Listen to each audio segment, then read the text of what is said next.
Mafia अपराधी हो गए अतीत, सुरक्षा खुशहाली रोजगार का अब बना है प्रतीक। चारों ओर खुशहाली रहे, हर व्यक्ति सुरक्षित रहे।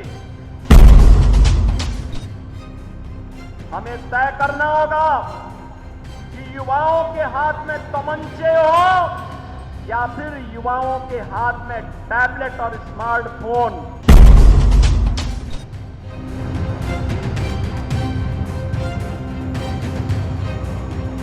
यूपी के नगर निकाय चुनावों को लेकर इन दिनों बीजेपी पूरी एनर्जी के साथ फुल एक्टिव मोड में है। बीजेपी के स्टार प्रचारक और सूबे के मुख्यमंत्री योगी आदित्यनाथ चुनाव ने सोमवार को सहारनपुर में विशाल जनसभा के बीच चुनावी बिगुल फूंका और अपनी पार्टी के लिए चुनावी प्रचार किया।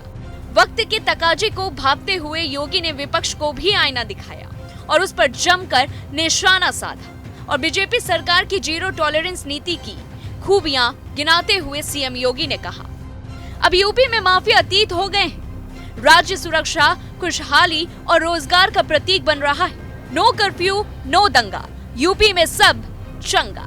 रंगदारी ना फिरौती, यूपी नहीं है अब किसी की बपौती। इसलिए मैं आप सबसे कहने के लिए आया हूं कि भाइयों बहनों, आज यूपी नो कर्फ्यू, नो दंगा, यूपी में सब और चंगा।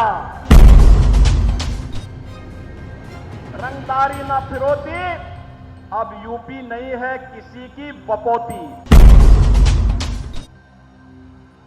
जनसभा को संबोधित कर रहे सीएम योगी ने कहा, अब माफिया नहीं महोत्सव हमारी पहचान, अब उपद्रव नहीं उत्सव हमारी पहचान है। योगी ने लोगों से डबल इंजन सरकार से ट्रिपल इंजन की सरकार बनाने की अपील की। हम सबको तय करना होगा भ्रष्टाचार युक्त व्यवस्था हो या भ्रष्टाचार मुक्त व्यवस्था।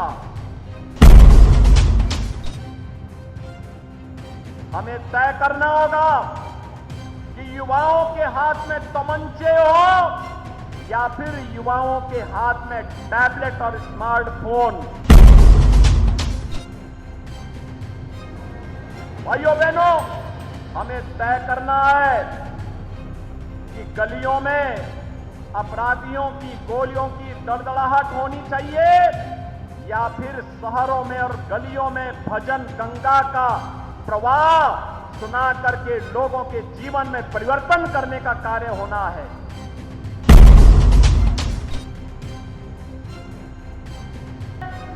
या फिर गरीबों को और स्ट्रीट वेंडर को स्वनिधि देने वाली प्रशासनिक व्यवस्था चाहिए। हमें सौदों का आतंक चाहिए या सेफ सिटी चाहिए। हमें सड़ांध मारती हुई गलियां चाहिए या फिर स्मार्ट सिटी के रूप में हमारी बदलती हुई सारी तस्वीर हम सबके सामने आनी चाहिए। और इस दृष्टि से आज मैं आप सबसे अपील करने के लिए आया हूं, हमें स्मार्ट सिटी हमारी प्राथमिकता होनी चाहिए, सेफ सिटी हमारी प्राथमिकता होनी चाहिए। स्ट्रीट वेंडर के लिए स्वनिधि जैसी योजनाएं हमारी प्राथमिकता होनी चाहिए। भजन गंगा हमारी प्राथमिकता होनी चाहिए और हमारे युवा भी स्मार्ट बने, उनके हाथों में टैबलेट होना चाहिए या एक हम सबकी प्राथमिकता का हिस्सा होना चाहिए।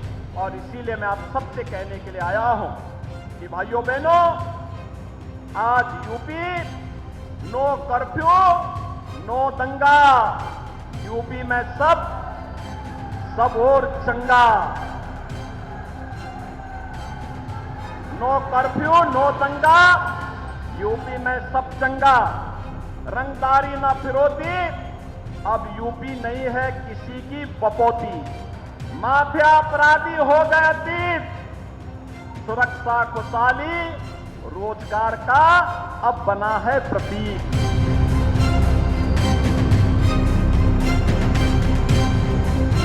सीएम योगी ने अपनी बात जारी रखते हुए कहा, सहारनपुर से दिल्ली की दूरी 2 घंटे में पूरी हो जाएगी। अभी 3 घंटे लगते हैं। पहले डिग्री के लिए मेरठ जाना होता था और अब सहारनपुर में ही विश्वविद्यालय का निर्माण हो रहा है। योगी ने जनता से अपील करते हुए कहा कि आपको यह तय करना होगा कि 2017 से पहले वाली जातिवादी सरकार चाहिए या विकास परक सरकार चाहिए। हमें तय करना होगा कि युवाओं के हाथ में तमंचे हों या फिर स्मार्टफोन। अपराधियों की गोलियों की तड़तड़ाहट होनी चाहिए या स्ट्रीट वेंडरों को जगह देने वाली सरकार चाहिए। भले ही यूपी में निकाय चुनावों के लिए प्रचार किया जा रहा है, लेकिन राजनीतिक गलियारों में ये बात सब जानते हैं कि निकाय तो बस बहाना है। असल में तो सारी पार्टियां 2024 में होने जा रहे लोकसभा चुनाव के लिए अपना प्रचार प्रसार कर रही हैं, क्योंकि ये बात हर कोई जानता है कि 2024 के लोकसभा चुनाव ऐतिहासिक चुनाव होने जा रहे हैं और यूपी ही वो स्टेट है जो पूरे भारत में सबसे ज्यादा 80 लोकसभा सीटें देता है। और इसलिए ही इंडिया की पॉलिटिक्स में एक कहावत हमेशा कही जाती है कि दिल्ली का रास्ता लखनऊ से होकर जाता है। इसलिए ही हर पार्टी अब की बार निकाय चुनावों में लोकसभा के स्तर की रैलियां कर रही है। उसमें भी बीजेपी सबसे आगे दिखाई पड़ रही है। और इसी तरह की तमाम वीडियोस को देखने के लिए हमारे चैनल पॉलिटिक्स जंक्शन को सब्सक्राइब करें।